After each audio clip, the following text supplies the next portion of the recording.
See, there are many questions like for the homeopathic doctors as well as this. There is a apprehension. Homeopathy. Wanted to join, but because many of them are not able to join here. But this webinar is going to stay now.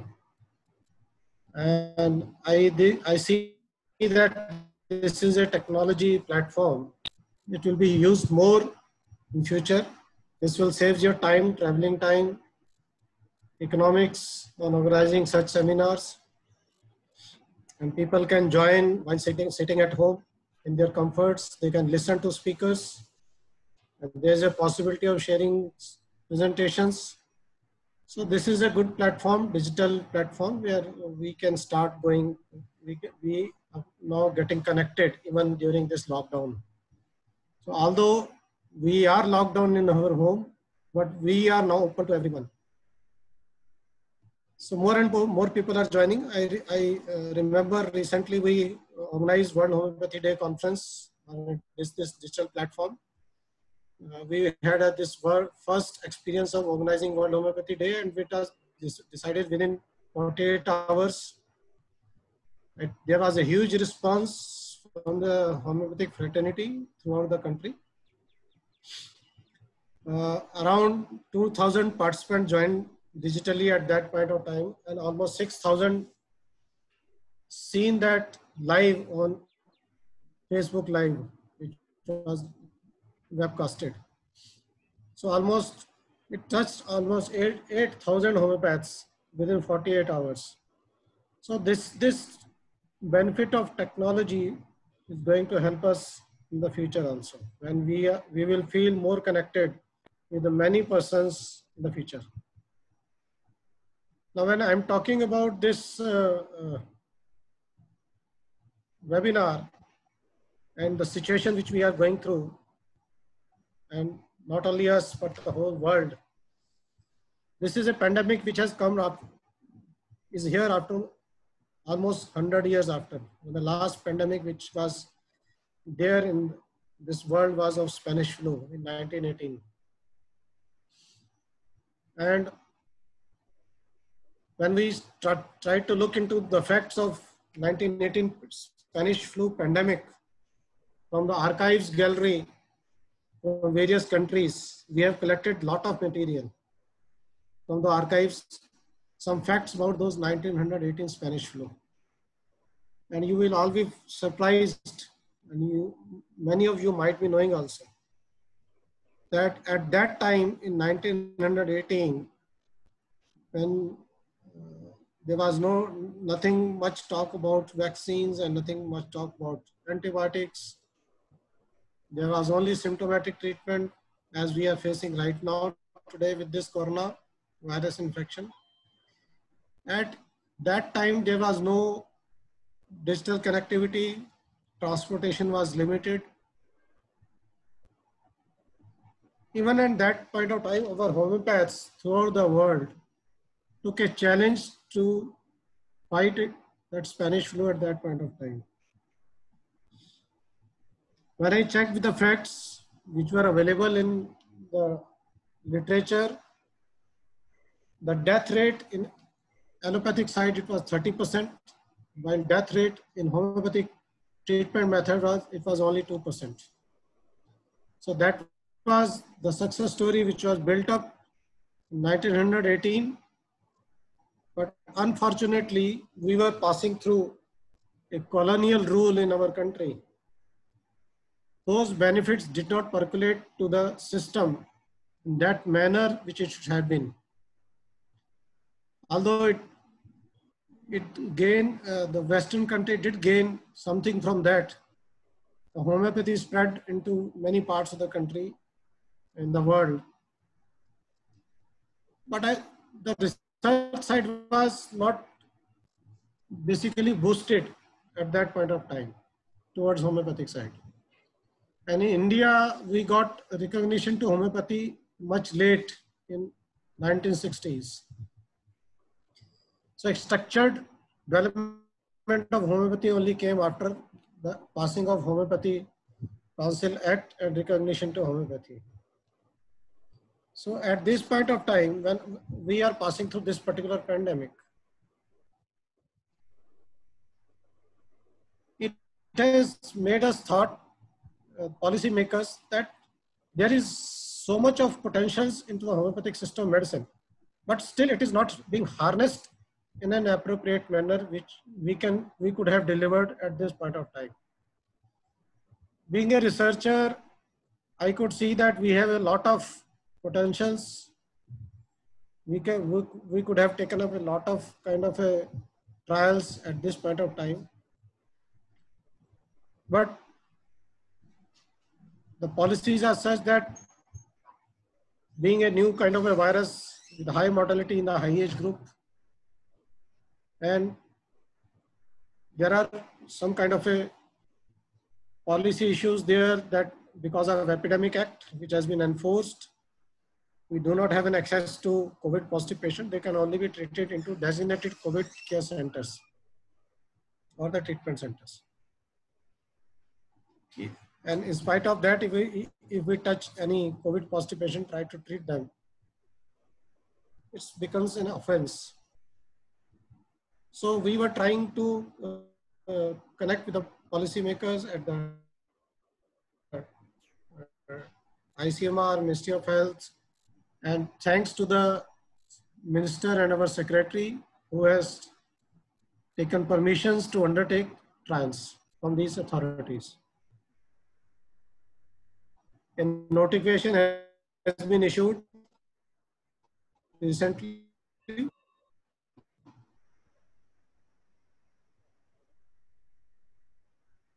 And this has research trials can be taken up, although the advice to distribute arsenic album 30 came much earlier. This advisory was issued on 6th March.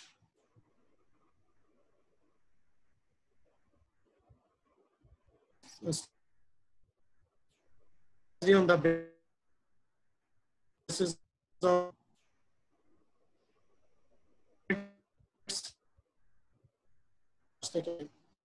immunity booster, evidence that yes, arsenic has a potential to regulate or upgrade your cellular immunity. Those research studies were communicated with the ministry, and that's why the ministry could take up that advisory and they included into their document. So we could come out, and now the success story has started building up from many quarters. And recently you might have listened to a video which was on viral from Principal Secretary Health from Gujarat, where they have given arsenic album 30 to more than around 2,000 people under quarantine. And strangely enough, none of them came out positive. Only few patients who came out positive because they took it at a much later stage of their quarantine period. But who were in the early stage of quarantine period, none of them got infected.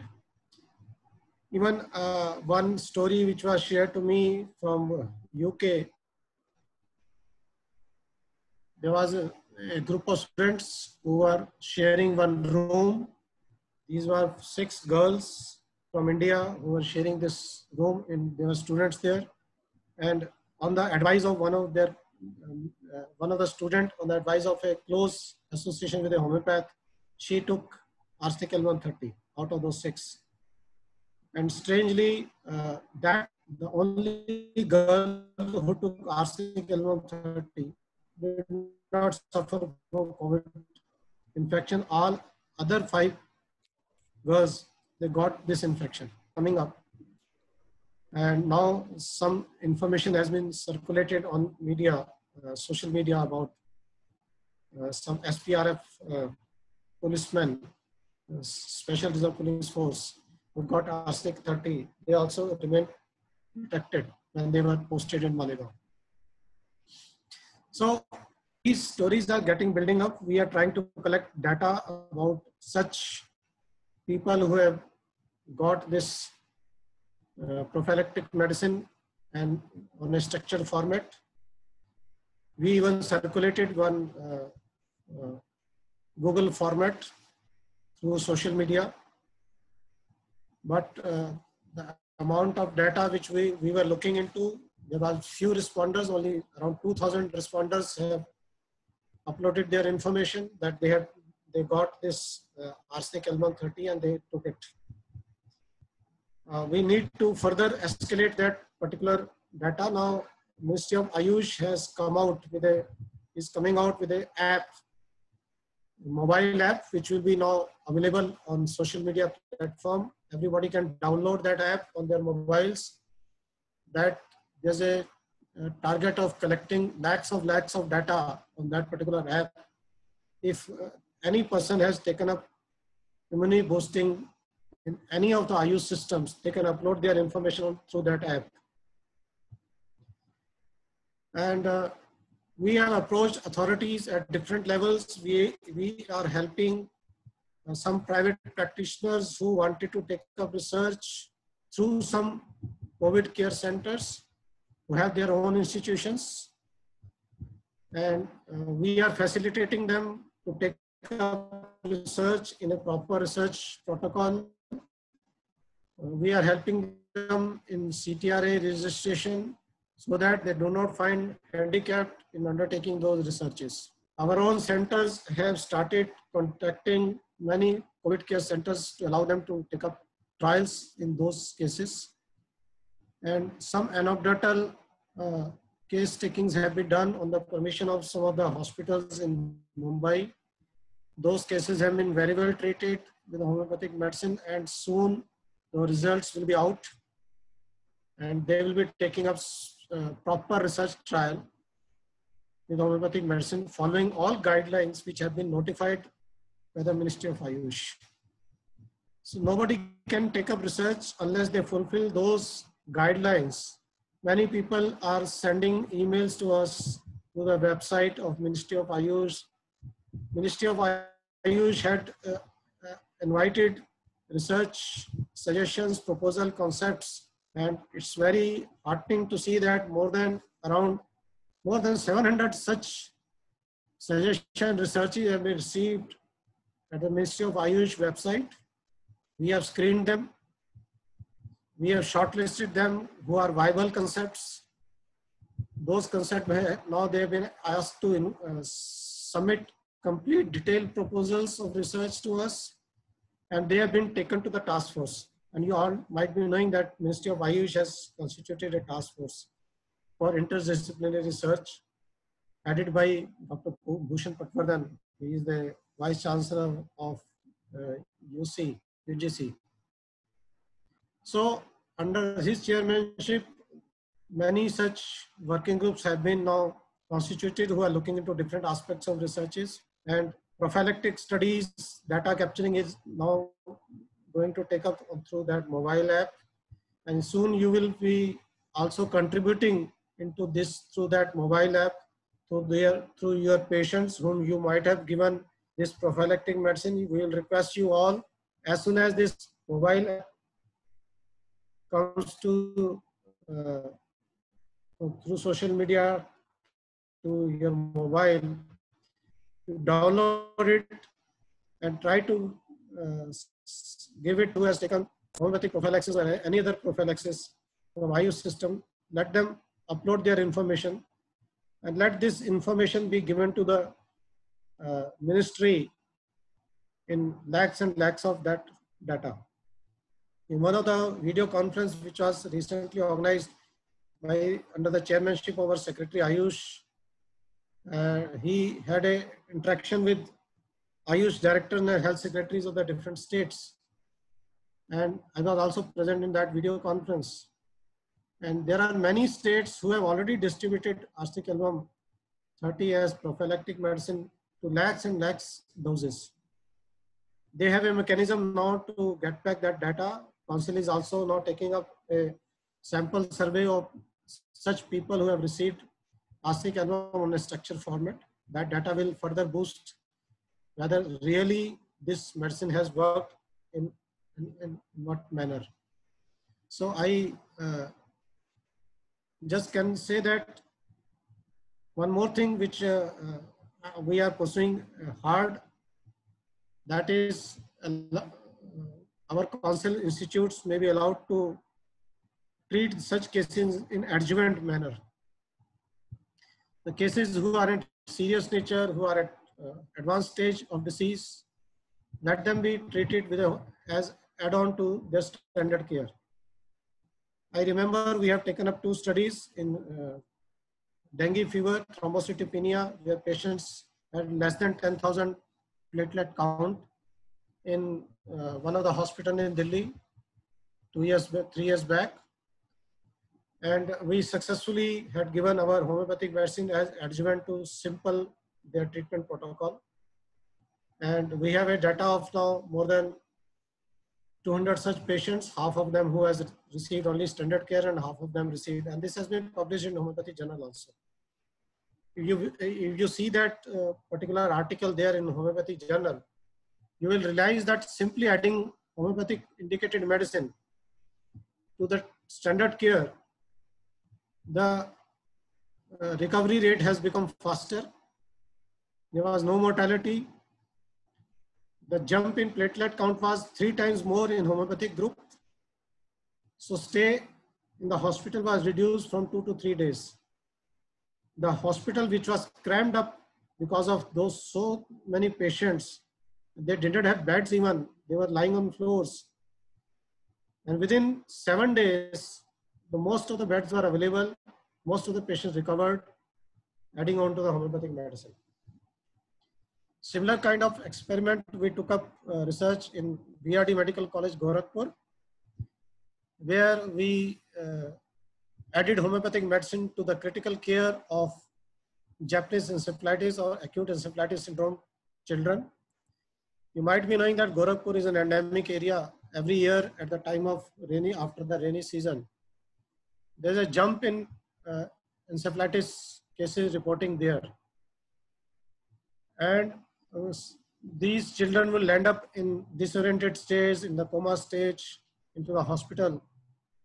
And they have only symptomatic management they could give. There's no, there's only preventive medicine, but there's no curative treatment.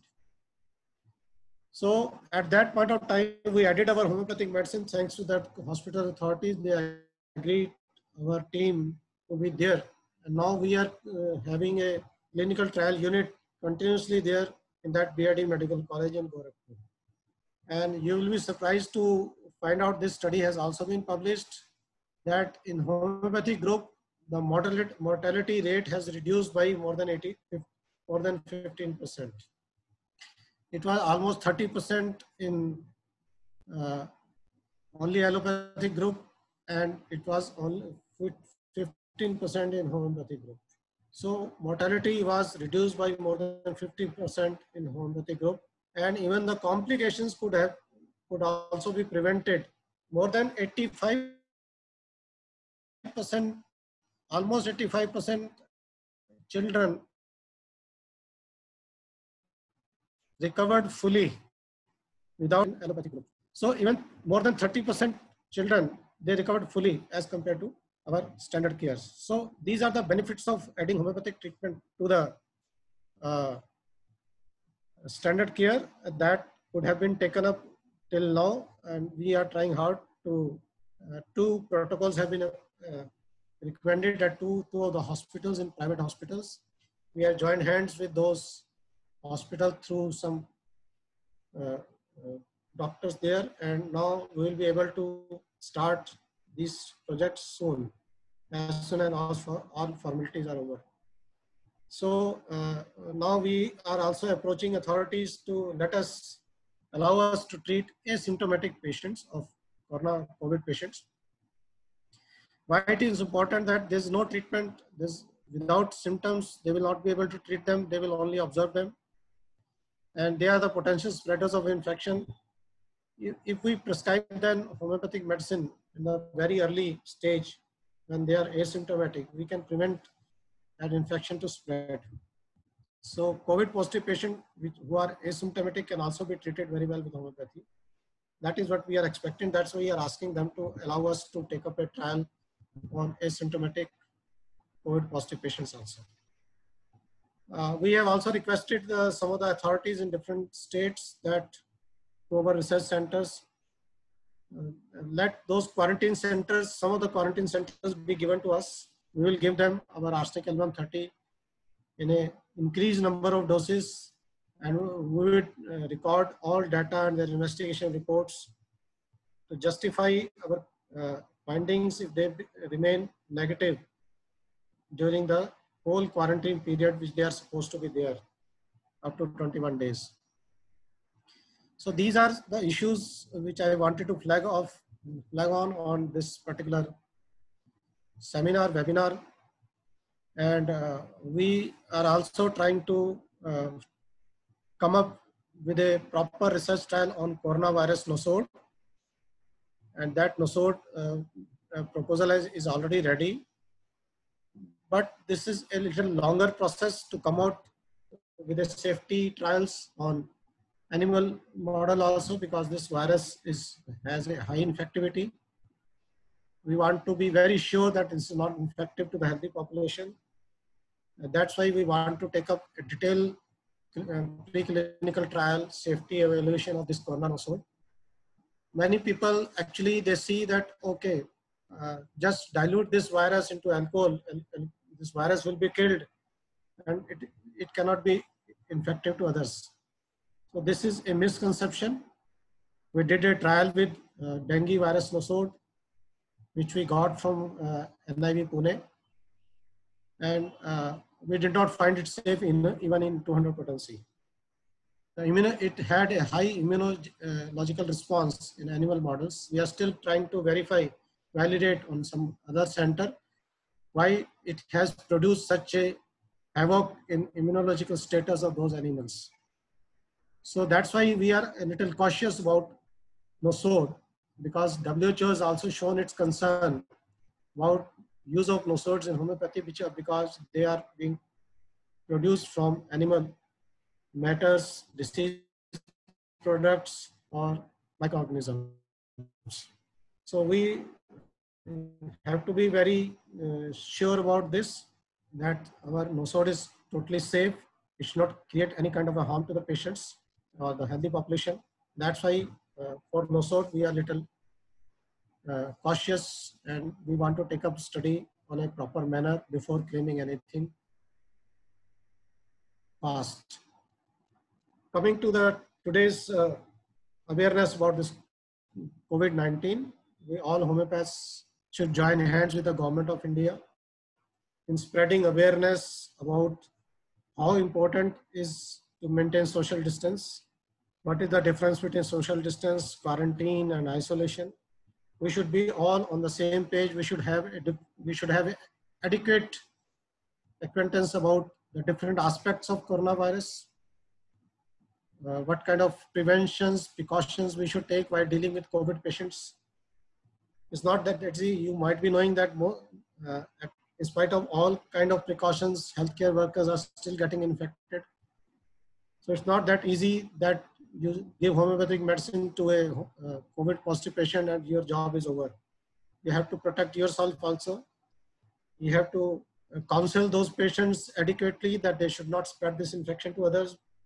All those precautions, counseling, psychology counseling, everything has to be taken simultaneously.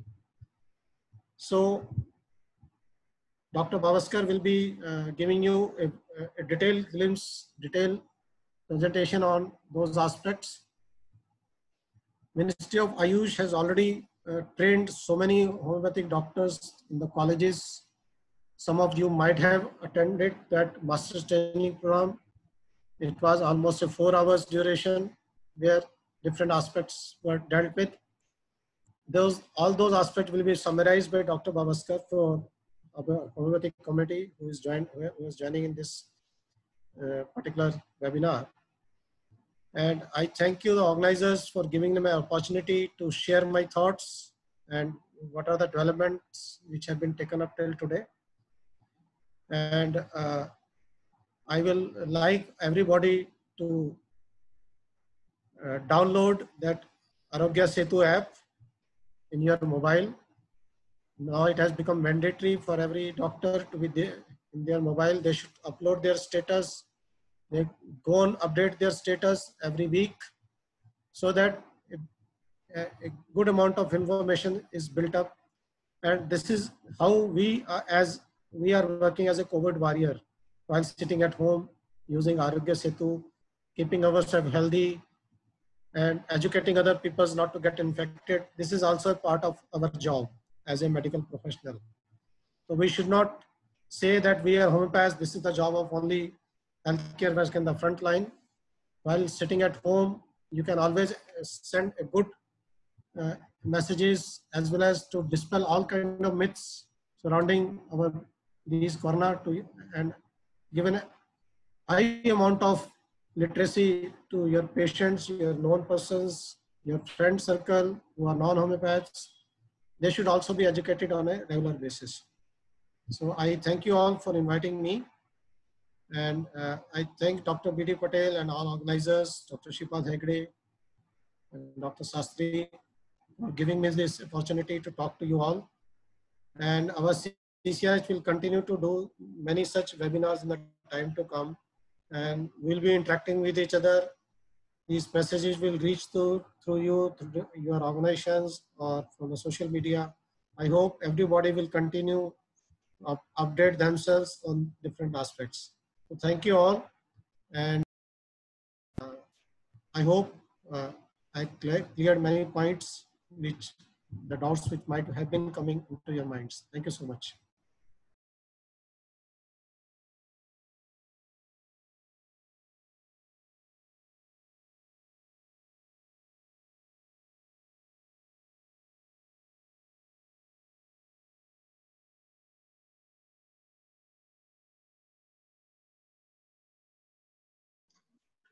Dr. Anil Khurana ji, this is the best way of maintaining social distance, conducting a meeting on the computer, being together and being away.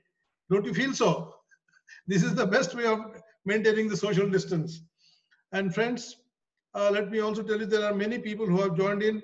Before we hand it over to Bhavaskar, I would like to wish Dr. Anand Rao Mengi from Hyderabad, who is contesting for the Bhargav Laboratories conducting the some song. Am I right?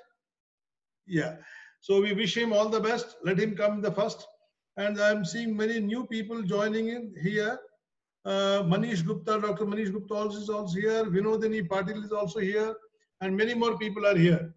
Achha, if anybody wants to ask a question to either Dr. Anil Khurana or to Bhavaskar, please chat it. Don't unmute. Don't try to unmute you. You cannot unmute. If you have, you raise your hand. At least I'll unmute, or you put your question in the chat box, and we will put the questions to the concerned person. Yes. Anything? Yes, Dr. Shripad Hegde. Anything you want to say? Hello. Yeah, Shripad Hegde. Tell me. Yes, sir. Anil Khurana sir wants to say something. Yeah. I know. I'm coming there. Yes, sir. Yes, Dr. Anil ji. Yeah. Yes. I take a pardon. I have to leave from the meeting because there is some important information I have to send to the ministry because we are working 24/7. Okay. And so some information I have to send. Okay. Most of the queries, if you send these queries on email to me, I will be able to respond them to my email. Yeah, sir. Let me tell you one more thing. We have one very big corona warrior in our association member, Dr. Professor Praveen Kumar, who is 24/7 serving the government. In which areas he is moving, we don't know. Only we wish him to be very safe and to be healthy and to serve this. He is a professor in the government college. He is working very hard. We should acknowledge his duties right now. Can you all clap for him? Dr. Praveen Kumar, can you all clap for him? Can you all clap for Professor Praveen Kumar? Yeah. Now I would request Bhavaskar sir to go ahead. Yes, Bhavaskar.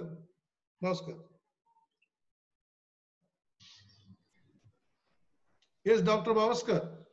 Can you hear me? Yeah. Everybody can hear you. Yeah. Yeah. Good afternoon, sir. Good afternoon. I want.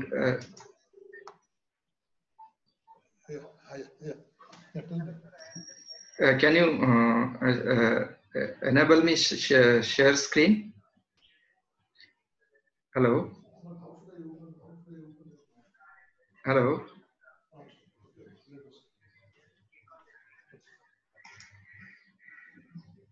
Sir, I cannot share my screen. Can you? No, you are able to share the screen, no problem. Yeah. No, you are disabled me for this. No, it's open. See? No, sir. The message is coming was disable participant screen sharing. So please, yeah.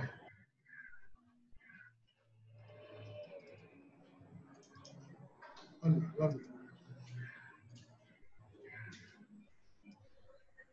Yeah, now is it okay? Yeah. Now, yeah, you are visible to everyone.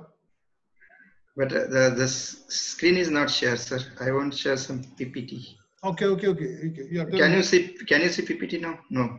No, but you have to send me the PPT. Then only I'll be able to open it up. So give me, yeah, okay.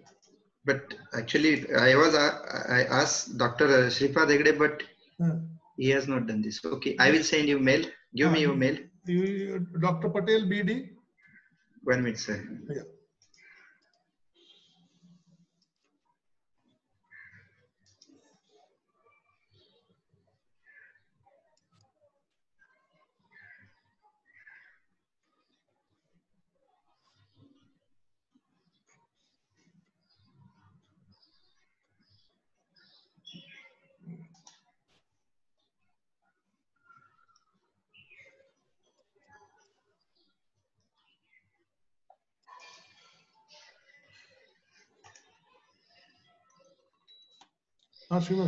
So side by side, I will speak something. PPT Actually.